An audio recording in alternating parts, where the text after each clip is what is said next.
자, 우리는 지금 산상수훈의 말씀을 오늘 16번째 시간을 맞이했어요.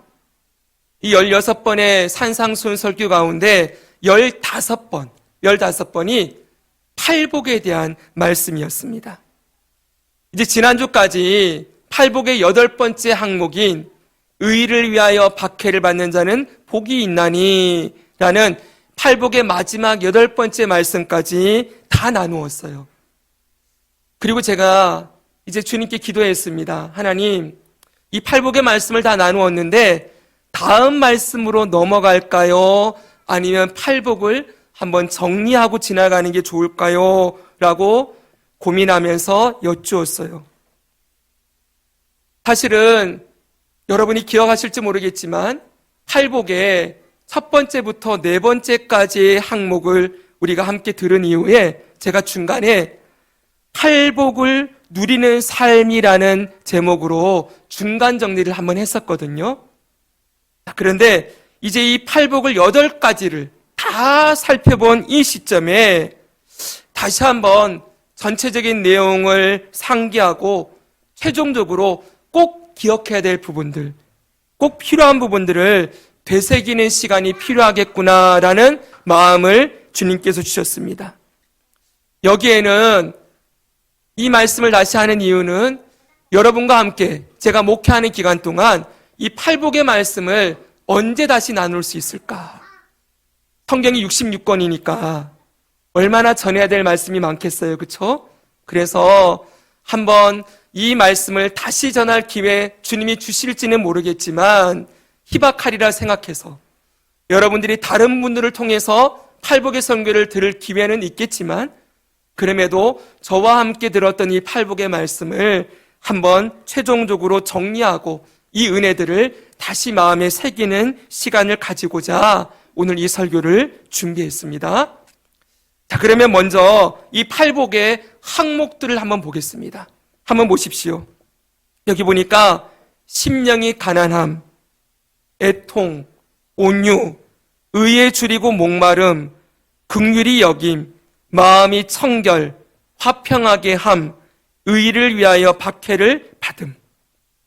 자, 이것이 우리가 살펴본 팔복의 주제들이에요. 근데 이 팔복의 주제 앞에 예수님이 분명하게 이런 선언을 해놓았어요. 같이 밑에 한번 읽을까요? 시작! 복이 있도다. 우리가 원문에 보면 이 복이 있도다가 맨 처음에 나온다고 거듭 말씀드렸죠? 예수님은 복이 있다 딱 선언하고 그 다음에 심령이 가난한 자는, 애통한 자는, 온유한 자는, 마음이 청결한 자는, 의를 위하여 박해를 받는 자는 이렇게 말씀하고 있다는 거예요. 자, 우리는 이 예수님 말씀을 통하여서 다음과 같은 사실들을 알 수 있습니다. 첫째, 여러분에게 거듭 강조할 말씀이에요. 한번 읽어보겠습니다. 시작! 세상이 말하는 복과 성경이 말하는 복은 다르다. 이 팔복을 여러분들이 다 듣고 난 다음에 이제 복에 대한 개념이 확실하게 여러분들에게 세워졌으면 좋겠습니다. 여러분, 세상에서 말하는 복은 거듭 말씀드리지만 오래 살고 돈 많이 벌고 편안하게 살고 자식 많이 낳고 그리고 어려움 없이 그냥 남에게 덕을 끼치면서 그렇게 살다가 편안하게 죽음도 맞이하는 것, 이것이 세상이 말하는 복이에요. 맞죠, 여러분? 네. 거기서 조금 더 깊이 들어가면 남들보다 경쟁해서 이기고 내가 원하는 소원을 성취하고 그리고 내가 원하는 것들을 이루어내며 살아가는 것, 그게 복이다라고 세상은 외치고 있어요.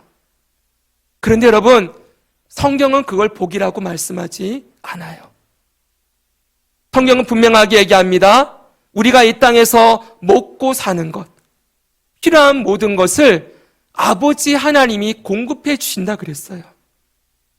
여러분, 이 땅은 내가 노력하고 경쟁해서 뭔가를 얻어야 그걸 복이라고 말하지만 성경이 말하는 건 이미 아버지께서 자녀된 저와 여러분에게 필요한 것은 다 주시고 있다. 그런 것을 복이라고 말하지 말아라 라고 얘기한다는 거예요. 남들보다 조금 맛있는 걸 더 많이 먹고 돈 많이 벌어서 여행을 더 많이 다니고 남들이 누리지 못하는 걸 많이 누리고 살아가는 그걸 복이라고 하는 게 아니고 이미 하나님은 우리에게 이 땅에 필요한 것들을 다 주고 있으니 그건 여러분 당연히 따놓은 당상이라는 거예요. 그건 당연히 누리는 것이니 이제는 너희가 추구해야 될 복은 그런 복이 아니라 이 팔복의 복이다. 이 팔복의 복이 하나님이 정말 우리에게 주고 싶어하는 복이고 이것이 예수님 믿는 자가 누리며 살아가는 복이라는 것을 알려주고 있다는 거예요. 이제 여러분 복에 대한 개념이 바뀌어야 됩니다. 교회 안에서도 제가 늘 들어왔던 말들이 큰 교회를 다니면 수많은 사람들이 있지 않습니까? 어느 아들이 좋은 대학 들어갔다 그러면 아이고 기도 많이 했더니 복 받으셨네 이런다고요. 누가 아들이 좋은 집안과 결혼을 해요. 아이고 하나님이 복 주셔가지고 저 가정은 저렇게 좋은 집안과 결혼을 하게 했네. 여러분 어느 순간 세상이 말하는 복이 교회 안으로 흘러 들어와서 교회 다니는 사람들도 전부 그런 걸 복이라고 생각하는 그런 기독교가 되어버렸어요. 많은 목사님들이 많은 부흥 강사들이 열심히 예수님 믿고 잘 섬기면 자식이 잘 된다. 열심히 예수님 믿고 잘 섬기면 가정이 복 받는다. 근데 그 말하는 복이 뭡니까? 전부 자식이 좋은 대학 가고 좋은 직장 다니고 좋은 배우자 만나서 결혼 잘하고 그런 것들을 전부 복이라고 바꿔놓았기 때문에 오늘날 많은 문제가 생기는 거예요. 그럼 여러분 거꾸로 돌아봅시다. 성경에 나오는 인물들은 어떠합니까? 여러분 우리가 지난번에 봤던 의를 위하여 박해를 받았던 대표주자 사도 바울은 세상이 말하는 복을 받았습니까? 물어보겠습니다. 사도 바울은 세상이 말하는 복을 누렸을까요?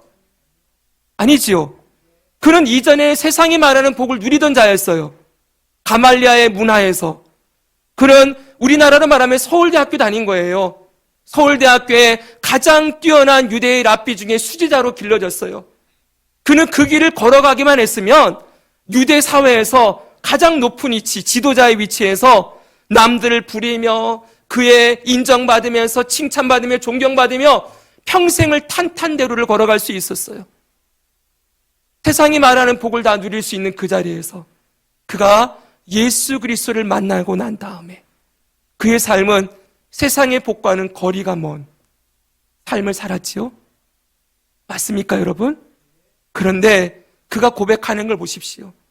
내 평생에 이 땅에서 내가 이전에 가졌던 것은 내가 다 배설물로 버리노라. 그것이 얼마나 헛된 것이 알기 때문에 내가 똥처럼 여기겠다. 그리고 내가 예수 그리스도 안에서 내가 발견된 것, 내가 예수 안에 살게 된 것이 최고의 기쁨이고 복이다라고 그는 고백해요. 내가 이 땅에 다른 모든 지식을 다 버리고 오직 예수님 한 분만 더 알기 원한다 라고 고백하고 있어요. 사랑하는 여러분, 성경의 인물들을 보십시오. 믿음의 길을 걸어갔던 사람들. 우리는 자꾸 모세, 다니엘, 다윗 같은 사람들만 생각해요. 지도자가 되어서. 저희 어머니 맨날 기도했어요. 어렸을 때 기도가 신명기에 나오는 28장에 나오는 그 복에 대한 기도. 하나님, 우리 자식이 머리가 되고 꼬리가 되지 않게 해주시며.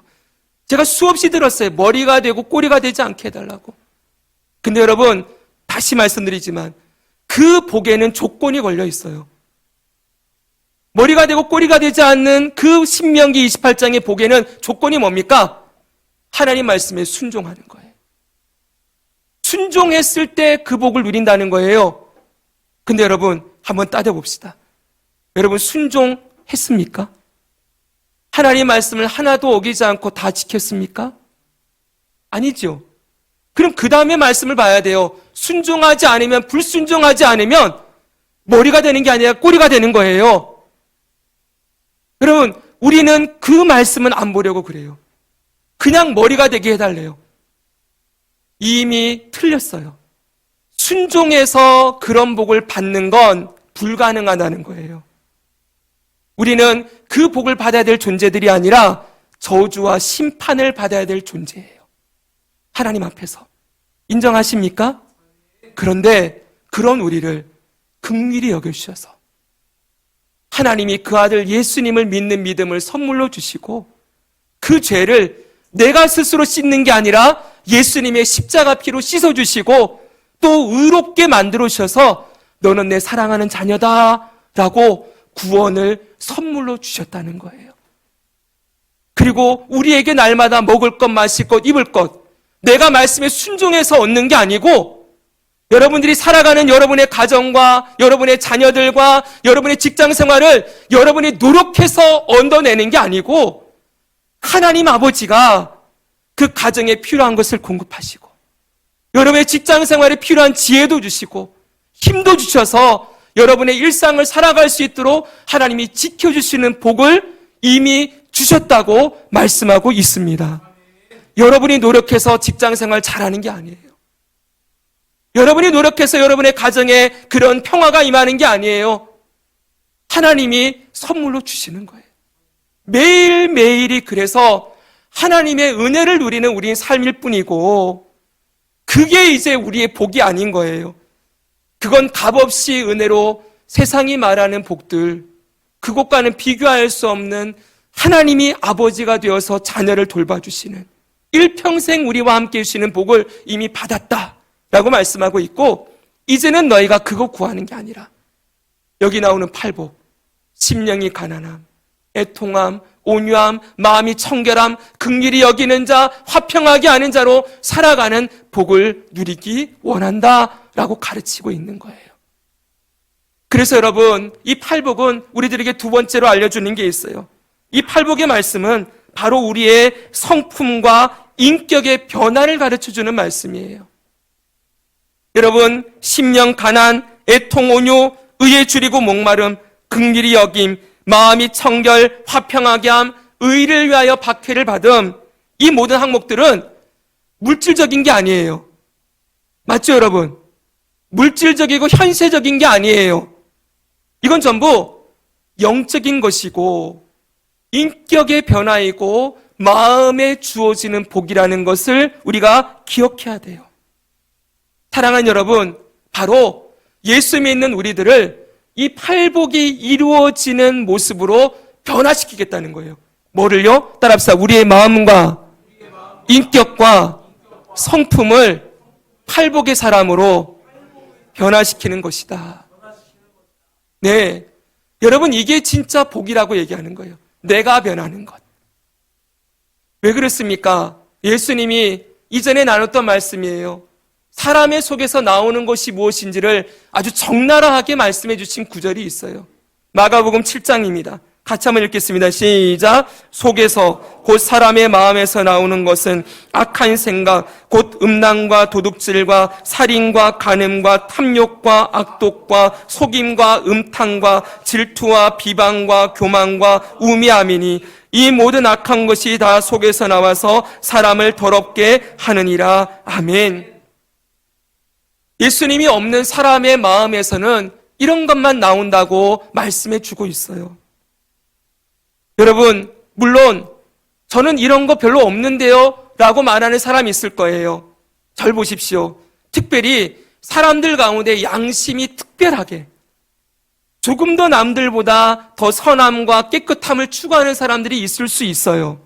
그렇죠, 여러분? 그래서 어떤 사람 보면은 법 없이도 산다 그런 사람 있잖아요. 그런데 결국 그 안에 깊이 들어가면은 결국 그 안에 뭐가 있어요? 자기 사랑이 있어요. 그리고 환난과 어려움을 당하면은 편안할 때 모르지만 어렵게 되면은 본성이 나오죠, 그렇죠?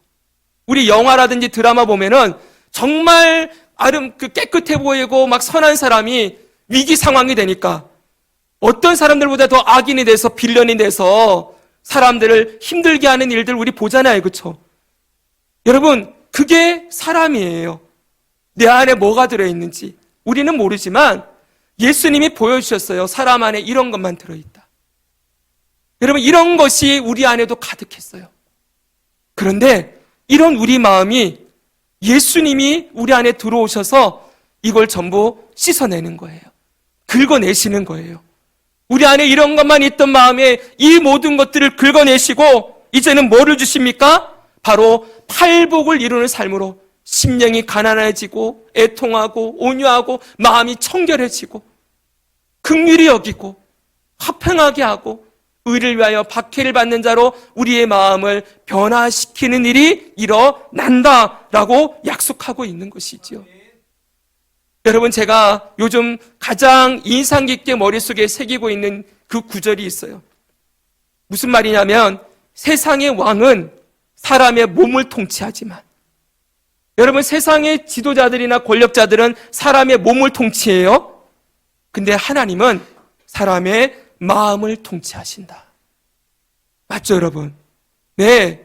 사람의 마음을 바꾸실 수 있는 분은 오직 하나님밖에 없어요.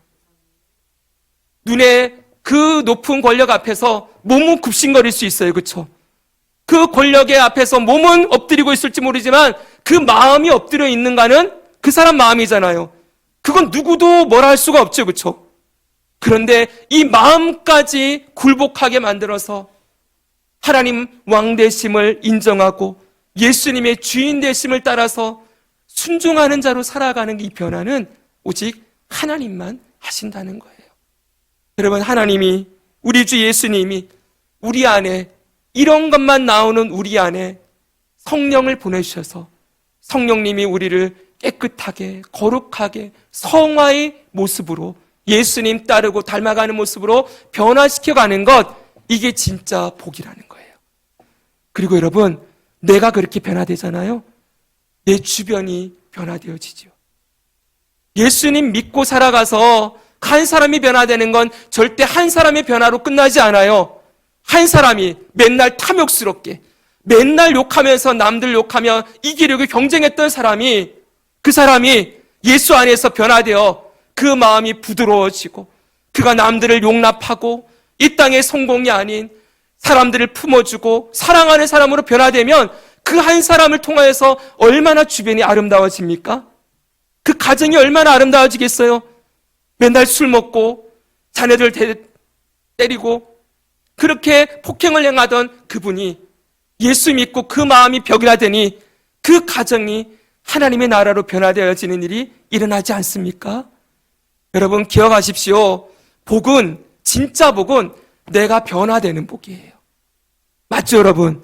내 하나가 변화되면 우리 가정이, 우리의 자녀들이, 그리고 우리의 이웃들이, 동료들이 회복되어지고 살아나는 은혜가 일어나게 되는 줄 믿습니다. 그래서 팔복은 하나님이 말씀하는 거예요. 내가 너를 변화시키겠다. 네가 변화되는 게 진짜 내가 너에게 주고 싶어하는 복이다 라는 걸 가르쳐준다는 거예요. 그럼 세 번째로 주의할 것이 있어요. 뭐냐 하면은, 여러분, 이 팔복의 말씀을 보면은 이 팔복이 우리가 노력해서 얻어야 하는 조건으로 보아서는 안 된다는 거예요. 여러분, 계속 강조한 말씀입니다. 이 팔복의 말씀을 그냥 보면은 전부 조건절로 보여요. 심령이 가난한 자는 복이 있나니 천국이 저희 것이며, 심령이 가난해야 천국을 얻을 수 있다. 애통해야 위로를 받을 수 있다. 온유해야 땅을 기업으로 받을 수 있다. 전부 조건절로 보이죠? 그런데 그게 아니라는 거예요. 앞에서 말씀드렸죠. 이 말씀은 성령이 우리 안에서 일으키는 변화에 대한 말씀이라고. 그렇기 때문에 우리는 이 팔복의 말씀을 이렇게 읽어야 될 것입니다.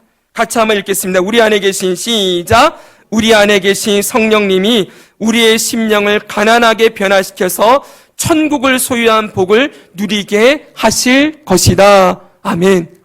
다시 눈으로 보세요. 처음 것만. 그 여러분들의 것으로 익혀보세요. 두 번째도 보십시오. 우리 안에 계신 성령님이 우리의 마음을 청결하게 변화시켜서 하나님을 보는 복을 누리게 하실 것이다. 여기에 나의 어떤 행위나 조건이 필요해서 얻어지는 결과를 얘기하는 게 아니에요. 성령이 변화시키시고 누리게 하실 것이다. 따라합시다. 누리게 하실 것이다. 그래요. 여러분, 이 팔복을 이렇게 읽기 시작하면은 이건 전부 하나님의 약속이에요. 일방적으로 내가 너에게 약속한다. 내가 하나님의 자녀가 된, 나의 자녀가 된 너에게 이런 복을 줄 거라고 약속하는 거야. 너는 이 복을 누리면 되는 거야. 성령이 변화시키고 너를, 그리고 이 복을 줄 때 이 복을 누리는 자가 되기를 원한다 라고 말씀하시는 거예요. 그래서 여러분, 정말 중요한 주제가 나옵니다. 이제 우리가 이것을 생각한다면 이 팔복은 누려야 되는 제목이라는 거예요. 성령이 우리의 인격과 성품을 변화시켜서 누리게 하실 복이라고 한다면 이제 그 다음에는 누리게 하신다고 하는데 그 다음 주제가 뭐가 될까요? 내가 누리고 있는가? 내가 이 팔복을 누리고 있는가? 라는 게 다음 가장 중요한 주제겠지요. 그쵸, 여러분?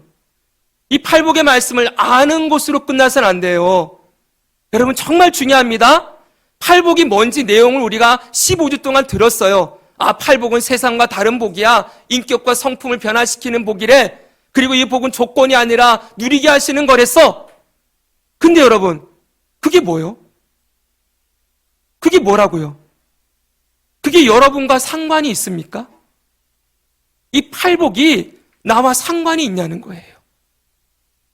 절대로 그걸 알고 동의하는 것으로 끝나는 게 아니라 이 팔복을 누리라고 줬는데 이 팔복을 누리는 주체는 누구예요? 나예요.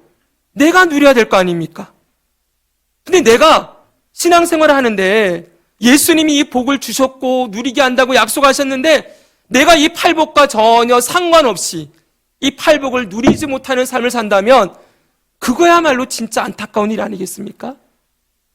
누가 나에게 좋은 기계를 사다 줬어요. 아주 도구를. 그래가지고 이거 써봐. 진짜 좋은 거야. 라고 줬어요. 근데 그걸 좋은 거 줬네. 고맙네. 그러면서 받았어요. 그리고 내가 저 옆에다 두고만 있으면 그게 내 삶에 무슨 유익이 있습니까? 내가 사용하지 않는다면, 내가 쓰지 않는다면. 마찬가지라는 거예요. 많은 그리스도인들이 이 팔복이 뭔지도 모를 뿐더러, 잘 모를 뿐더러 이 팔복을 누리는 것에 대해서 관심이 없는 것이 문제라는 거예요. 그래서 네 번째 주제가 뭡니까? 내가 이 팔복을 누리고 있는가? 오늘 제가 이 설교를 준비한 가장 핵심이 여기에 들어있어요. 여러분 보십시오. 예전에 중간 정리할 때 팔복을 누리는 삶이라는 설교를 할 때 그때 여러분 이 똑같은 주제로 얘기했어요. 여러분은 팔복을 누리고 있습니까? 라고 물으면서 제가 이렇게 물었어요. 우리가 왜 팔복을 누리지 못하는지 이유를 두 가지를 설명했어요.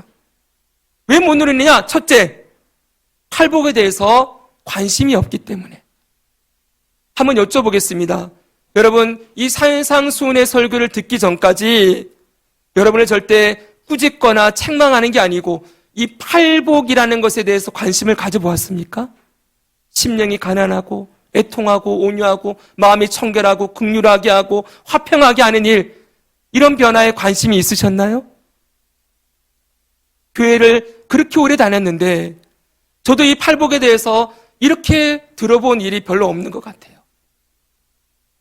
이게 정말 주님이 주고 싶어하는 복이라는 생각을 해본 적이 없어요. 그런데 여러분, 많은 그리스도인들이 이 팔복에 대해서 관심이 없어요. 그러니까 사람들이 맨날 얘기해. 팔복 그러니까 진짜 좋은 복이구나. 복이 8개나 있대. 하나님이 우리를 팔복을 주신대. 근데 팔복의 내용을 들어가 보니까 어때요? 나중에 끝에 가니까 의를 위하여 박해를 받는 게 복이래요. 그게 복이라고 생각한 적이 없어요. 그래서 팔복에 그냥 팔복이라는 명제로, 단어로 그냥 머릿속에 있을 뿐이지 이 팔복이 무엇인지 잘 몰라요. 관심이 없는 거죠. 왜 관심이 없는가? 그 이유는 바로 팔복을 모르거나 아니면 두 번째가 중요해요. 팔복 외에 다른 복으로 우리의 삶을 채우고 있기 때문이다. 사랑하는 여러분, 제가 오늘 다시 한번 이 팔복에 대한 말씀으로 설교를 하는 이유가 바로 여기에 있습니다. 저를 주목해 주십시오. 사람은 망각의 동물이라고 합니다. 우리는 금방 들었던 것도 쉽게 잊어버리는 존재들이지요. 지난 15주 동안 팔복에 대한 설교를 했는데 이 내용을 여러분 다 기억하십니까? 솔직히 저도 기억을 못해요. 설교한 저도. 그래서 이번에 오늘 설교를 준비하면서 제가 15주 동안 설교했던 내용들을 프린터를 해서 다 다시 읽었어요. 그랬더니 놀랍더라고요. 제가 읽으면서 야, 내가 이런 말을 했었나 그래요. 예, 이런 내용들이 있었나. 저도 깜짝 놀래고 제가 정말 저를 자랑하려는 게 아니라 이걸 그냥 프린터를 해서든 어떻게 만들어서 여러분들에게 나누어 드렸으면 좋겠다라는 생각을 했어요. 네. 왜냐하면 다시 한번 여러분들도 상기하고 또 보시라고. 물론 유튜브로 영상들이 남아있긴 하지만 여러분들이 들고 읽으시면서 그 말씀을 깊이 새기는 것도 좋겠다는 생각을 좀 하게 되었습니다. 자, 어찌되었던지 간에 우리가 이 팔복을 누리지 못하는 이유는, 가장 큰 이유는 쉽게 잊어버리기 때문이에요. 현대인의 신앙생활에 가장 큰 장애물은 바쁨이에요. 바쁨. 참 바쁘게 살아요. 일하느라 바쁘고, 노느라 바쁘고, 쉬느라 바쁘고, 정신없이 한 주간이 돌아가지요. 그렇게 바쁘게 살아가는 우리의 일상 속에서 또 우리의 생각과 마음에 끊임없이 무엇을 집어넣습니까? 세상의 가치와 세상의 복들을 끊임없이 집어넣는 거예요. 여러분이 잠깐 보는 TV, 잠깐 키는 유튜브, SNS, 인스타그램 이런 데서 보면은 온통 세상이 말하는 복만 가득하지요. 누가 몇 억 벌었대더라, 누가 얼마나 성공했대더라, 누가 차 바꿨더라. 여러분, 온통 그런 것만 얘기하는 세상 속에 살아가니 바쁘게 살아가는 생활 속에 여러분 영혼에 집어넣는 양식도, 마음의 양식도 세상의 가치와 복들로 채워져 있으니 이 예수님이 말씀하시는 팔복에 대한 관심이 점점 사라지고 이 세상이 말하는 복만을 추구하면서 살아가게 되는 것이지요. 그렇게 살다가 이 팔복은 다 잊어버리고 하나님의 아버지가 되어서 나의 삶에 필요한 것을 다 공급해 주신다, 이런 말씀도 잊어버리고 내가 열심히 노력해서 뭔가를 추구해서 얻어내야 된다, 경쟁해서 이겨야 된다는 세상 사람들과 똑같은 삶의 방식으로 살아가기 시작하는 것이고, 그리고 심령이 가난하고 애통하고 온유하고 하나님 주시는 위로를 경험하고 하나님이 천국을 소유한 늘 그 삶에 함께 하셔서 그 영혼을 채우시고 위로해 주시는 그 위로보다는 잠깐 주는 인스턴트 식품 같은 그런 것들로 우리의 영혼을 만족시키려 하다 보니까 거기에 중독되는 거죠. 그러니까 심령이 가난하고 의에 배고프고 줄이고 목마르고 이런 것들은 어느 순간 다 사라져버리고 마는 것이지요. 그렇게 살다 보면 점점 여러분 하나님과의 관계는 멀어지고, 그렇게 쳇바퀴 돌면서 살아가다 보면은 여러분의 영혼이 더 공허해질 거고, 더 몸과 영혼이 지치니까 더 이 땅이 주는 그 짧은 감동과 짧은 기쁨들을 추구하려고 그렇게 돌아가다 보면은 여러분 그렇게 세상 속에 함몰되어 주님과의 교제가 끊어지고 점점 멀어지는 거잖아요. 여러분 그렇게 되지 않기 위해서 우리가 뭘 하는 겁니까? 바로 예배를 드리는 겁니다. 사랑하는 여러분, 이 예배의 자리가 다시 하나님께로 돌아오는 자리인 거예요. 여러분이 일주일 동안 들었던 얘기와 제가 여러분께 지금 하는 설교가 전혀 다른 얘기하고 있죠. 그렇죠, 여러분? 세상에서 이런 얘기 들어봤습니까? 오직 성경만 이런 말씀을 하고 있다는 거예요. 여러분 지금 설교 들은 지 30분 지났습니다.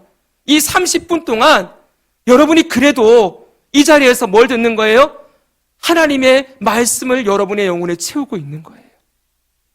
이런 시간이 정확하게 우리 삶에 말뚝박아져 있어야, 그래야 여러분이 세상에 떠밀려 내려가지 아니하고 다시 하나님께로 돌아와 하나님이 주시는 은혜에 감사하고 내가 하나님의 자녀인 된 것을 다시 기억하고 하나님이 나의 아버지가 되셔서 내 먹을 것, 마실 것, 입을 것을 공급하시는 분이라는 믿음 안에 다시 돌아가고 하나님을 구하고 찾고 그 은혜 가운데 머무르는 기쁨을 이런 시간이라도 누려야 여러분이 세상에 가서 살아갈 수가 있기 때문에 여러분 기독교인들의 삶의 가장 중요한 시간은 예배 시간이라는 거예요. 이 예배 시간에 여러분이 몸이 피곤해서 주무실 수도 있습니다. 근데 제가 항상 그래요. 주무셔도 나와라. 여기서 주무셔라. 왜요, 여러분? 이 예배의 시간은 하나님과 우리가 만나는 시간이잖아요. 그쵸? 그런데 생각해 보십시오. 우리는 내 중심적으로 얘기하면 내가 오늘 예배도 잘 드려야 되고 내가 설교도 잘 들어야 되고 내가 1시간 동안 온전히 예배 드려야지. 그런데 그렇게 못할 때가 많잖아요. 근데 거꾸로 뒤집어 보십시오. 내가 하나님께 그렇게 못하고 있어도 예배의 시간은 하나님이 우리를 만나주시는 시간이기도 하지요. 맞습니까, 여러분? 네. 하나님이 우리를 만나주시는 시간이기도 해요. 하나님이 우리 아버지예요. 애가 피곤해가지고 와가지고 아버지가 말씀하는데 졸고 있어요. 그렇다고 아버지가 뭐라 하겠습니까? 여러분, 하나님의 관점으로 보면 어떤 모습으로든지 우리가 하나님 앞에 나와 있는 게 중요한 거예요. 하나님이 이 시간 여러분을 만나주시고 여러분의 영혼을 회복시키시고 은혜와 생명으로 채우시고 있는 줄 믿습니다. 예, 그래서 이 시간이 너무 중요해요. 사랑하는 여러분, 할 수만 있으면 수요 예배도 나오시고 할 수만 있으면 금요 기도에도 나오십시오.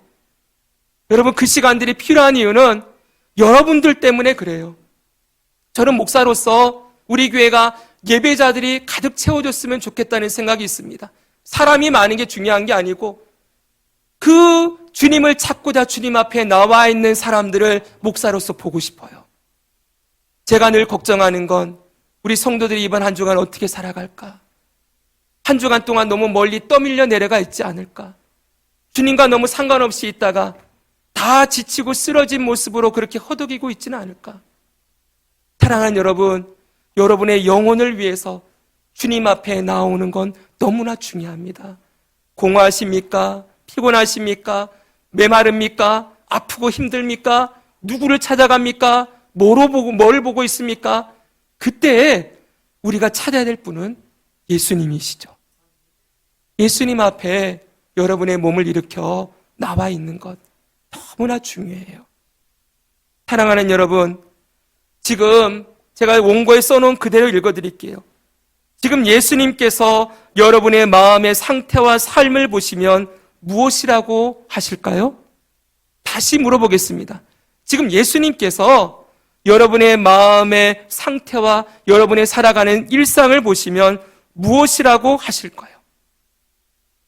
내가 보는 내가 아니라, 세상이 평가하는 내가 아니라 예수님이 바라보는 나는 어떠한가? 한번 생각해 보시면 좋겠습니다.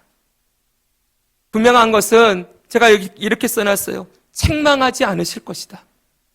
여러분이 너무 멀리 가 있어도, 여러분이 말씀대로 살지 못하고 있어도 주님이 책망하지 않으실 것이다 라고 제가 써놨어요. 왠지 아십니까? 저와 여러분은 바로 하나님의 자녀이기 때문입니다. 할렐루야. 이번 여름에 휴가를 갔습니다. 월요일부터 수요일까지 제주도를 갔는데 그 시간에 제 아들이 동행을 했어요. 아내들이 동행했는데 이 신우기가 주일 저녁에 서울에서 급하게 내려와서 청주공항에서 만나가지고 내려갔다가 월요일 밤에 올라갔어요. 저희들이 그 아이에게 그렇게 얘기했어요. 야, 하루만 더 쉬었다 가라. 하루만 더 쉬었다 가라. 부모 마음으로. 이 녀석이 요즘 새로운 직장을 들어갔는데 정말 정신없이 바쁘게 돌아가요. 아침 7시까지 출근을 하고 저녁 늦게까지 뛰어다니는데 예전보다 얼굴이 훨씬 상해 있어요.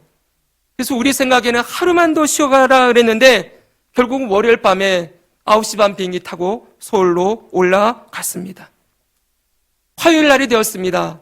그날 저희들이 정말 그 제주도의 노을이 지는 그곳을 볼 수 있는 멋진 카페에서, 죄송합니다 여러분, 저만 드려서 네.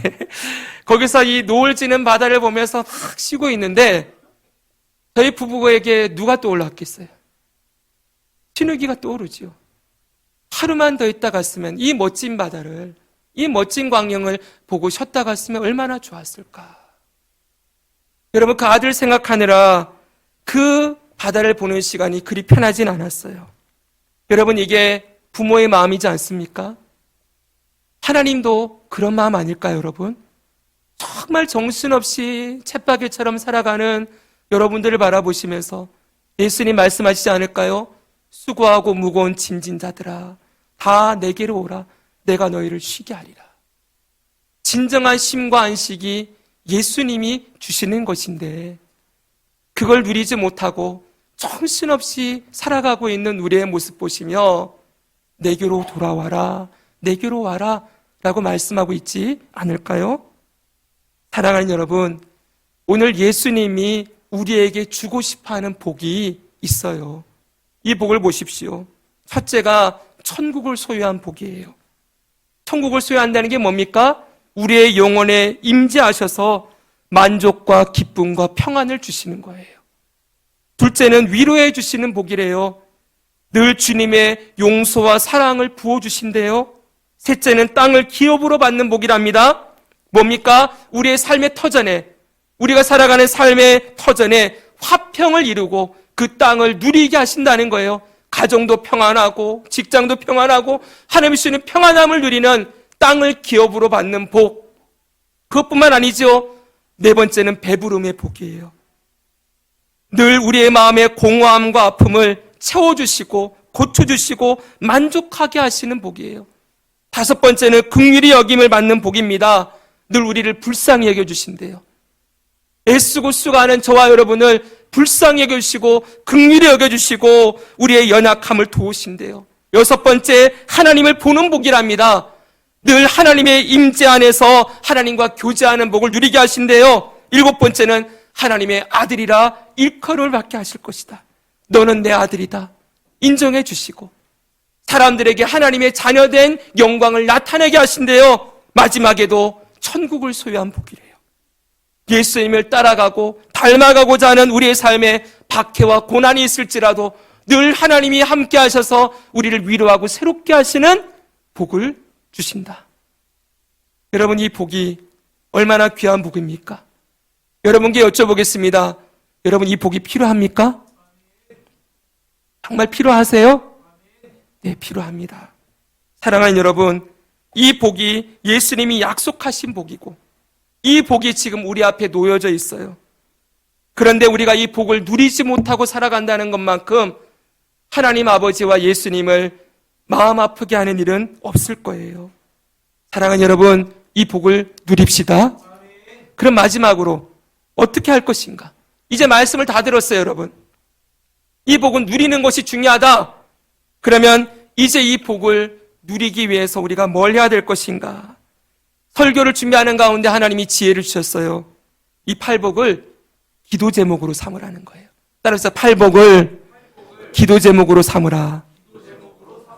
여러분, 우리가 이 팔복의 말씀을 우리 삶에 누려지기를 소망하고 기도하는 것, 잊어버리지 말고 그것이 중요하다는 거예요. 첫 번째는 여러분 먼저 여러분의 마음과 성품의 변화를 위하여서 기도하십시오. 이 팔복의 사람으로 내 마음과 성품을 변화시켜 주세요.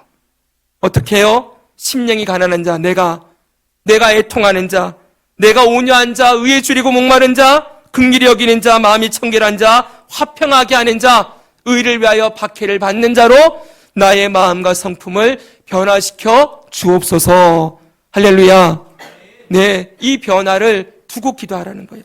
두 번째로 여러분, 그 다음에 주님이 주시는 복을 구하십시오.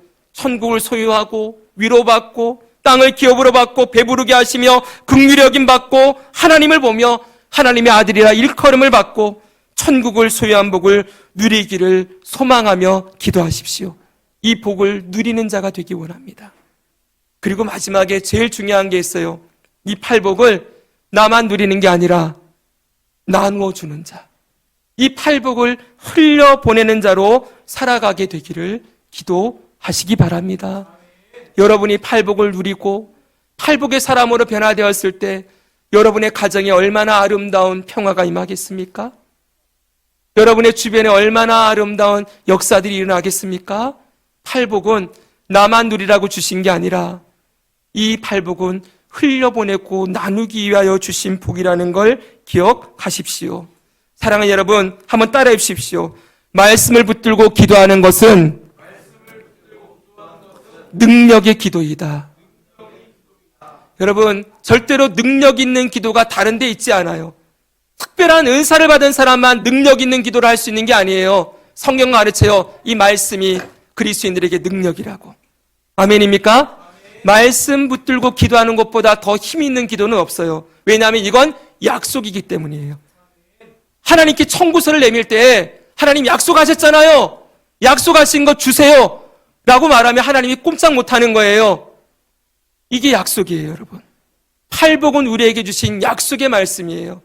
이 약속의 말씀을 붙들고 이 말씀대로 나를 변화시켜 주시고 이 말씀의 복을 누리고 이 말씀의 복을 나누는 자로 살아가게 되기를 기도하며 나아가는 저와 여러분의 삶에 주 예수님이 주시는 이 귀한 팔복의 은혜가 일평생 누려지고 나누어지는 복된 삶을 살아가게 되기를 주 예수님의 이름으로 축복합니다.